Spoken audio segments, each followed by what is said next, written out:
gameplay. Ash did say that it was going to be a teaser, but to be fair to fans, not many in the overall community probably saw that tweet, and the message was not very clear overall about it being a trailer elsewhere, so it is what it is. Anyway, before we start, I just want to say that if you do enjoy the video, make sure that you leave it a nice, juicy, and delicious like.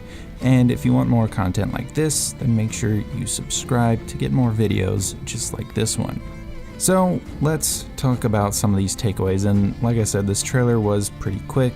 It's just a gameplay trailer. There's a few little snippets though that I do want to take away because it does show a decent amount as to what we can expect from the game. The first one that I noticed is that the game and the world look very alive. So you get a couple glimpses of what the open world looks like, but I want to talk about the little scene in the tavern. It looks very lively, like, you know, there's people actually there having a good time. They're sitting around partying, doing their own thing. I think it looks really nice. It might not even be a tavern. It's probably some kind of like Viking hall or something. I don't know what it is, but it looks like they're having a good time in there, and it looks very genuine, very authentic. And you know, Montreal always does a really good job with things like this. Black Flag and Origins felt very alive for their time period that they came out in, and the engines they were on. They were very good games with very good interactable open worlds. So I think we're going to see something really good like that here.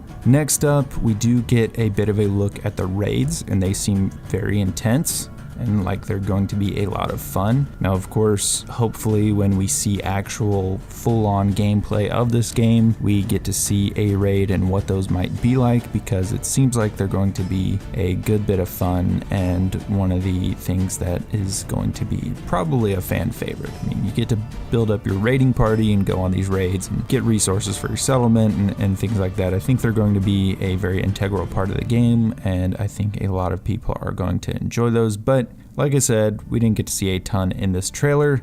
Hopefully we get to see more soon.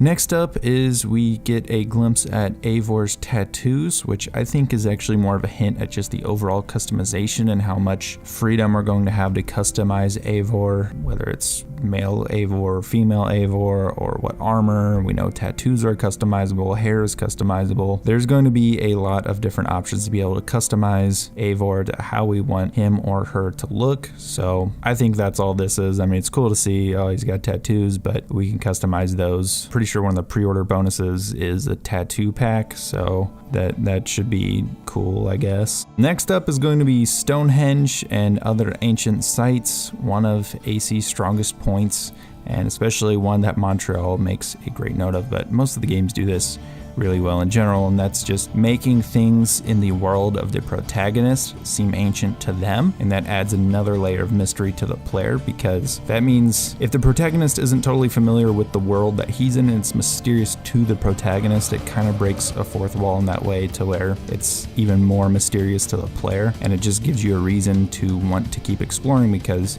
not only are you curious, but the protagonist is curious. So I think places like Stonehenge and some of the other ancient sites we see in the trailer are excellent additions. I think maybe exploring not only Celtic stuff, but maybe ancient Roman stuff, which we know ancient Roman ruins will be in the game. I think that's going to be a very fun aspect. They did a great job of this in Origins, especially. That one stands out the most because obviously you have the pyramids and the Sphinx, and you can explore those and kind of uncover the mysteries there. I just think this team does an excellent job. The series as a whole really does an excellent job in terms of giving you that feeling of, wow, this is not just ancient to me, this is ancient to this guy, and he's really, really old to me. So this stuff must be insanely old and mysterious. I'm really excited to check some of that stuff out. I mean, maybe there's like a Isu vault underneath Stonehenge or something, or there's something to these places. I don't know, but I am very excited to see what they have in store for us.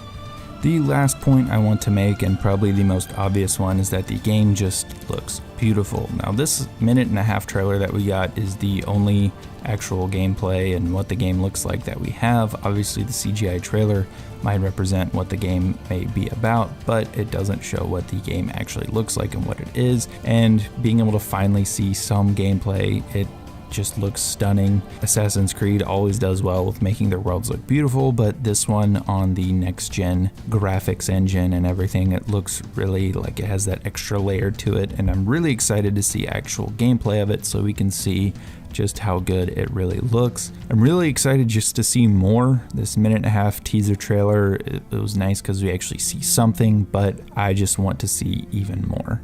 And I think the rest of the fans do as well. So hopefully we get to see more soon. I know obviously a lot of these companies are